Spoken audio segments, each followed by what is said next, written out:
beaucoup qui se font appeler monsieur, docteur ou maître, mais il n'y en a pas beaucoup qui peuvent se faire appeler cardinal. Accueillons le cardinal Monseigneur Turcotte.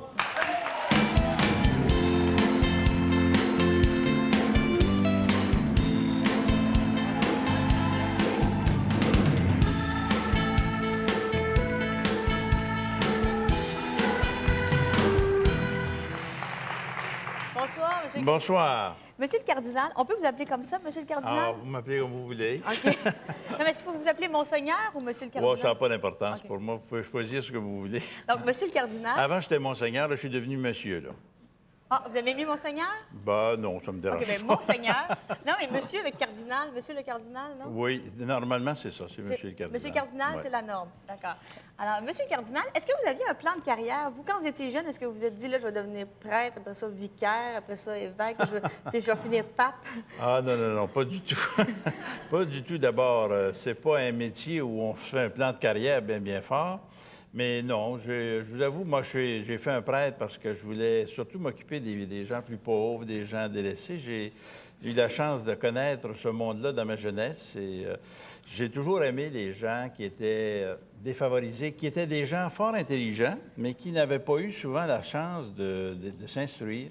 Alors, c'est pour eux autres que je suis devenu prêtre. Puis après, ben, j'ai suivi les jobs qu'on m'a donnés et je me suis ramassé là. Alors, c'est comme ça que je suis arrivé comme ça. Votre mère, qui a 87 ans, qui vit dans sa maison encore, qui est très dynamique, est-ce qu'elle elle espère, est-ce qu'elle rêve vous voir pape un jour? J'espère bien que non. Ben, elle veut me garder. Alors, si je suis pape, il va falloir que je parte en voyage. J'aime trop Montréal pour rester ici. Donc, vous ne voulez pas devenir pape? Ah, pas du tout. Je souhaite pas ça à l'Église. Pourquoi vous Moi, j'aime trop l'Église pour ça. feriez un mauvais pape? Ben non, ben, c'est-à-dire qu'être pape, c'est d'abord, ça prend une préparation.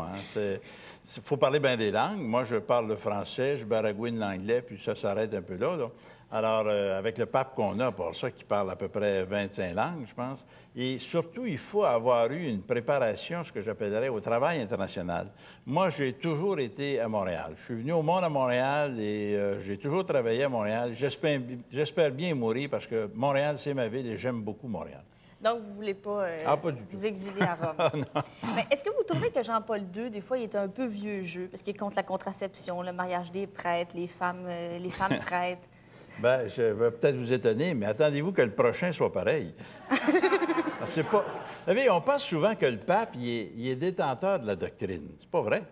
C'est la doctrine de Jésus-Christ qu'il est chargé d'enseigner. Alors, le prochain, à moins qu'on prenne un hérétique, ce qui m'étonnerait, il va aussi continuer certaines choses. Vous savez, l'exigence, par exemple, de la fidélité dans le mariage, c'est dans l'Évangile. Et on ne peut pas effacer les bouts qui ne font pas notre affaire. Imaginez-vous, ça ne serait pas drôle si tous les semaines, on faisait un sondage, puis on disait aux gens quels sont les bouts que vous trouvez plates, puis on avait les effacer. C'est pas de même que ça marche. Alors, je pense qu'il faut être fidèle. Non, mais par exemple, et le pape essaie d'être comme par fidèle exemple à la doctrine. contraception, le sujet sur la C'est contraception. des sujets beaucoup plus complexes qui sont étudiés parce que, vous savez, la contraception, avant les années 1910-12, on n'en parlait pas de ces choses-là. Il n'y en avait pas de moyens de contraception. Alors, c'est des théories qui évoluent constamment avec les nouvelles découvertes et probablement que dans le futur, il y aura de nouvelles découvertes.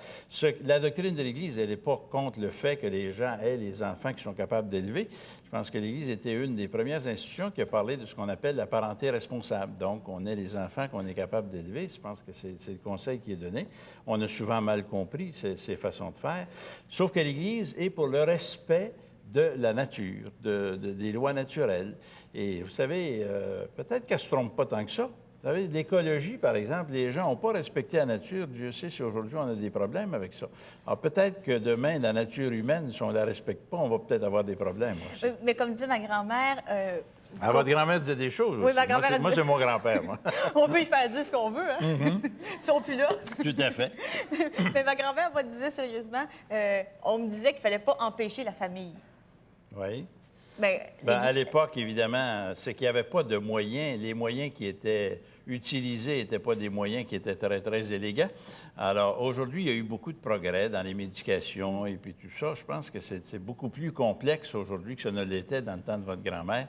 Et en pratique, je pense qu'il y a beaucoup de gens qui ont réglé le problème selon leur conscience et tout ça. Alors, l'Église, elle propose un idéal, elle propose... Vous savez, on a souvent présenté l'Église, puis malheureusement, c'était peut-être un peu vrai, avec des lois qui empêchaient des choses. Par exemple, les hommes divorcés, les gens divorcés peuvent aller communier.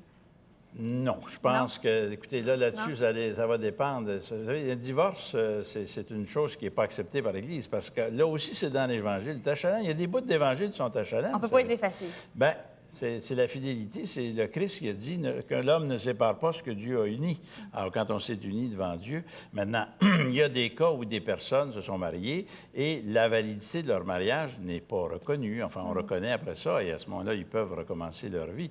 Mais de même qu'on ne se marie pas sur un coup de tête, du moins dans l'Église. On ne fait pas ça comme à Las Vegas, là, une soirée où on a pris un coup solide.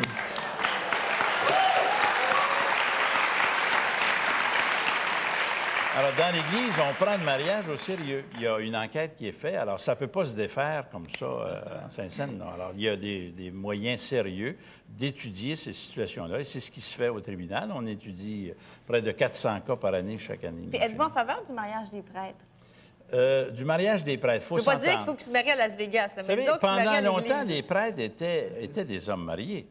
Même Saint-Pierre, il y avait une belle-mère. Ça veut dire qu'il devait avoir une femme aussi. On n'en parle pas beaucoup de sa femme dans l'Évangile, mais on parle de sa belle-mère qui a été guérie à un moment donné. Alors, on a toujours considéré que les apôtres, probablement, étaient des hommes mariés.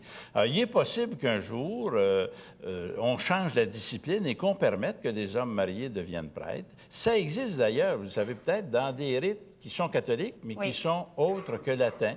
Chez les maronites, chez les melkites, on a des prêtres mariés dans beaucoup de rites qui sont catholiques. Alors, un jour, peut-être qu'on connaîtra ça. Et personnellement, je n'aurais pas d'objection. Auriez-vous aimé ça, vous marier et avoir des enfants? Bien, j'aurais aimé ça. Vous savez, il y a un choix qu'on fait. Moi, je ne vous cache pas que, personnellement, j'ai choisi d'être célibataire parce que je considérais mon travail comme étant tellement prenant que je ne vois pas comment j'aurais pu être un bon père de famille.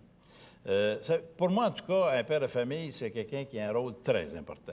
De même qu'une mère de famille. Mais il y a beaucoup d'hommes d'affaires qui travaillent très fort. Ben oui, puis il y en a beaucoup qui manquent le coup aussi. Hein? Oui. Alors, moi, tant qu'à manquer mon coup, comme je suis un homme entier, je préférais ne pas embarquer dans cette aventure-là, de choisir une autre voie pour pouvoir me consacrer tout à fait à mon travail. Et je suis pas malheureux. Il me manque des choses, mais par ailleurs, il y a des avantages aussi. Avez-vous déjà été amoureux? Amoureux, ça dépend de ce qu'on veut dire par là. Avoir une petite blonde, bien sûr. Je vois que à mon époque, moi, vous savez, c'était pas comme aujourd'hui. Moi, j'ai déjà 61 ans. On n'avait pas l'argent comme on a aujourd'hui pour sortir. Mais amoureux fou, là, non, je pense pas. Parce que j'ai fait un choix. J'ai fait le choix d'être célibataire puis de consacrer mon temps à tous ces gens que je rencontre. Et j'en choisis pas une, mais j'en choisis plusieurs. Alors, j'ai eu, dans ma vie, à aider beaucoup d'hommes et de femmes qui ont été amoureux. Et même si je les aime pas de façon sensible moi-même, ça permet quand même d'avoir des contacts très chaleureux avec ces gens-là. Pas de problème. En terminant, Monseigneur Turcotte, honnêtement, là, quand vous êtes à votre chalet puis que vous clouez vos planches... Vous savez ça, que je travaille de mes mains. Oui, vous êtes un manuel. Et supposons que vous avez un marteau, là. Puis là, vous manquez le clou, puis il tombe sur votre doigt.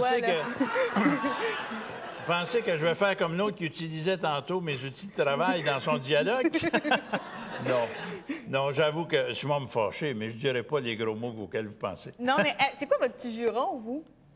Ah, bien, je vais lâcher un maudit de temps en temps. Un maudit? Ça, oui, ça, c'est... Mais ça va pas tellement plus loin que ça. Mais c'est catholique de dire maudit. Bien, je ne sais pas si c'est catholique, mais enfin, je pense bien que les gens qui le font ne pensent pas toujours à ce qu'ils font. Mais ça soulage. Ça soulage. De temps en temps, c'est bon d'avoir un éclat un petit peu, là, ça fait du bien. Je vous remercie beaucoup, Monseigneur Turcotte, et je vous félicite pour ce que vous faites. Merci beaucoup.